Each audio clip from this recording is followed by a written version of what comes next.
আসসালামু আলাইকুম, সবাই কেমন আছেন? আলহামদুলিল্লাহ আমি ভালো আছি। এই দেখো সিম ধরছে কোথায়? হ্যাঁ, এত ছোট গাছে সিম ধরছে মাশাল্লাহ। আর এখানেও সিম ধরছে। আমি কিছু সিম তুলে নিচ্ছি। দেখেন কোথায় ধরছে মাশাল্লাহ, কোথায় কোথায় সিম ধরছে। আর দেখো সিমের কালারটা কি সুন্দর। আর এই যে ছোট্ট এই পাশের এই সিমটা আমি তুলে নিব, কারণ এত নিচে। হ্যাঁ, আর এটার জাতটা কিন্তু অন্যরকম, চিকন লম্বা।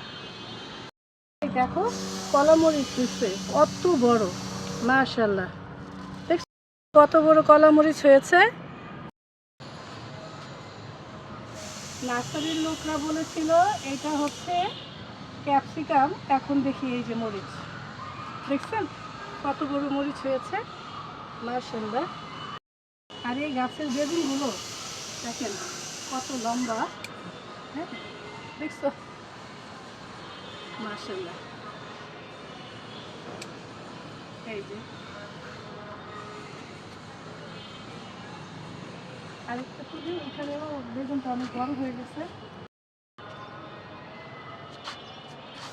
এটাও কেটে তুলছি, এটাও বড় হয়ে গেছে, বেশি দিন থাকলে বাড়তি হয়ে যায়, তাই আমি তুলে নিলাম। এই তো ছাদ বাগানের সফলতা।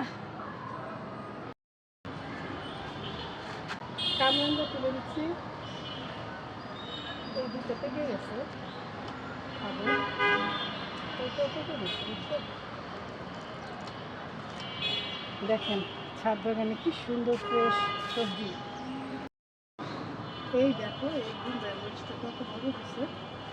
হ্যাঁ, গুন্ডার মরিচ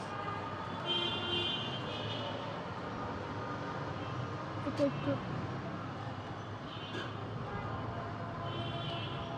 এই যে বোম্বাই মরিচ তুললাম, ভাতের সাথে খেতে কিন্তু দারুণ লাগে।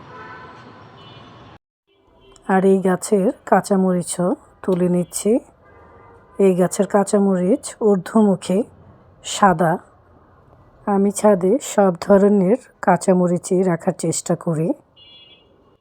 এই তো ছাদ বাগানে আমার ছোটোখাটো সবজি বাগান করেছি, আর সেখান থেকে সবজিও তুলে নিচ্ছি।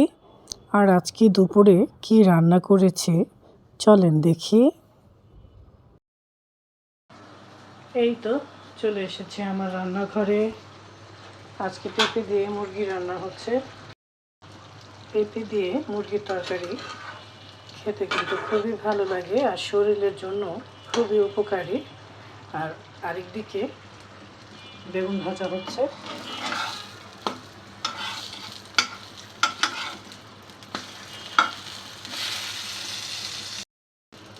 বেগুনটা ভাজা হয়ে গেছে, এখন উঠিয়ে নিচ্ছি।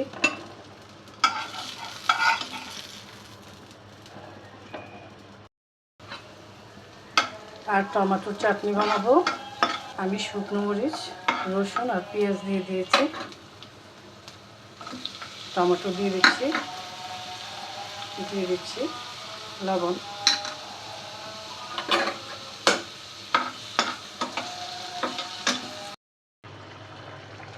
মুরগির তরকারিটা হয়ে গেল, এখন উপরে একটু জিরে ফাঁকি দিয়ে দিচ্ছি।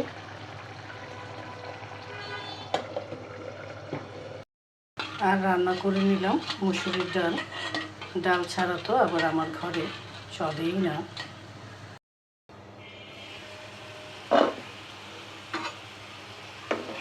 টমেটোর চাটনিটাও হয়ে গেছে, এখন একটা বাটিতেও ঢেলে নেব। এই তো হয়ে গেছে আজকের রান্না। মুরগি দিয়ে পেঁপে দিয়ে রান্না করেছি, টমেটোর চাটনি করেছি, বেগুন ভেজেছি, আর মুসুরির ডাল গরম গরম ভাতের সাথে খেতে কিন্তু দারুণ লাগবে। সবাই ভালো থাকবেন, সুস্থ থাকবেন। আর ছাদ বাগানে হোক আর আশেপাশে যেখানেই হোক, বারান্দায় হোক, গাছ লাগাবেন। গাছ লাগালে অবশ্যই ফলন পাবেন। আমার তো এখন গাছ লাগাতে এত ভালো লাগে কি বলবো আপনাদের। আর যখন ফলনগুলো তুলি তখন আরও ভালো লাগে। গাছ লাগালে পরিবেশ ভালো থাকে, মনটাও ভালো থাকে। আজকে তবে আসি। আল্লাহ হাফেজ।